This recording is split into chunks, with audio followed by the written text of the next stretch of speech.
Hi, and welcome to a short presentation on APA, Citation and References. I want to cover some of the key issues that come up when we are looking at referencing and citing. So some of you may feel that these are pretty obvious, and others may feel that this is a little bit of a refresher or an angle with which to view the concepts. So the idea of a formatting style, the reason we push this concept of using APA is that having a formatting style helps us create a common method of communication. There are lots of different formatting styles. APA, Chicago, and MLA are sort of what I see as the top three, but there are also many others like MHRA. So all these different people have these different ideas on how we can best communicate. So why? What is the purpose of all of that? I want to take a step back and to look at it in terms that maybe make a little bit more sense. So let's think about it in terms of language. In fact, foreign languages. So if I'm speaking one language, say French, and you are speaking another, say Russian, we're going to struggle to understand one another. There's going to be a break there. But if we speak the same language, or in this case, we use the same formatting style, our ability to communicate is going to increase dramatically.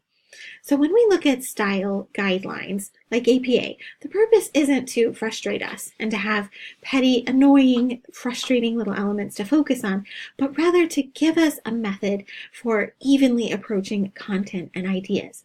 So some of the examples one of the websites, the APA Style Guide, shares with us is the idea of expressing key elements, of looking at graphics in a clear way, of sharing critical details of our research with clear protocols. And one of the key ones that I want to look at in citations, the ability to describe individuals with accuracy and respect. So all of these different ideas are sort of building blocks that style guidelines and formatting approaches are using. So each one has a different way of doing that, but all of them give us a good baseline. So in-text citations, they're basically just three things that we want. We want the author's last name. Notice that's all, just the author's last name. We want the year of publication. We want to keep that short and sweet, even if it's longer in our reference page. And we want the location if possible. As you can imagine, that's not always possible to have a page number or even a paragraph. What we don't want, things like the author's first name. An exception would be if I have multiple authors with the same last name, but in general, we just want the author's last name. We don't really want to include honorifics and titles, things like doctor or PhD, MSW for a master's in social work. All kinds of things like that can get a little bit cluttered and untidy. Of course, again, there are going to be exceptions when that title is really important to the specific point that you want to make. But 90% of the time, no go. Leave it out. What if we don't have a date? What if our reference page says ND for no date? Well, leave it out. That is not information we need because we don't have it. So it just, again, takes up space. We want to look for just those three elements. So why? Why are those three elements important? Here are two examples of in-text citation. APA does a couple of things that surprise me.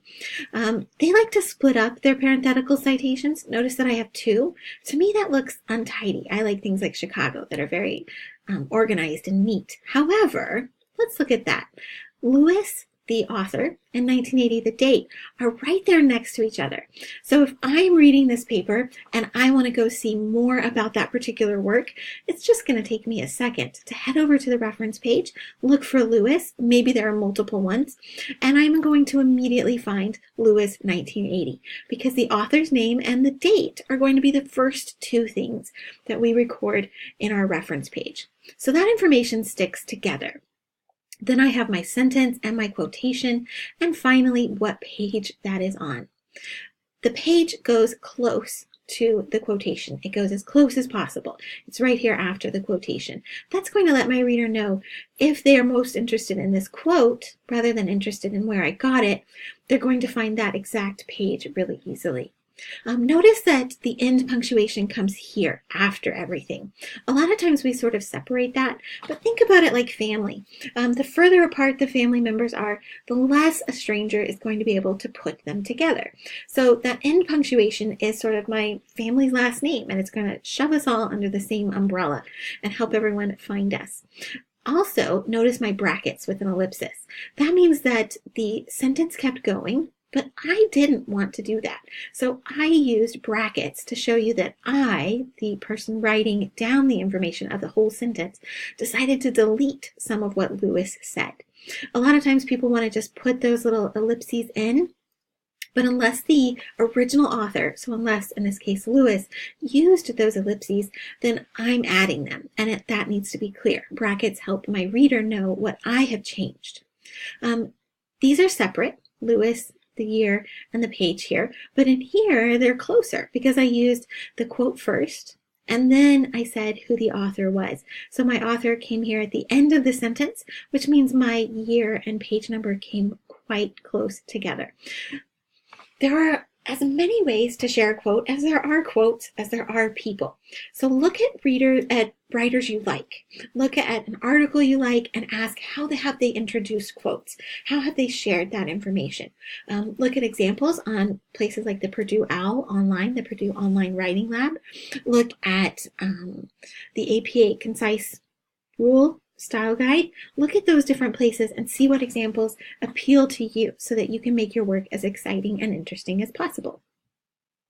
References. Again, notice I have things like the author's last name. These hang out on the ends, and all of the other information gets tabbed over because we want to be able to run our finger down the page.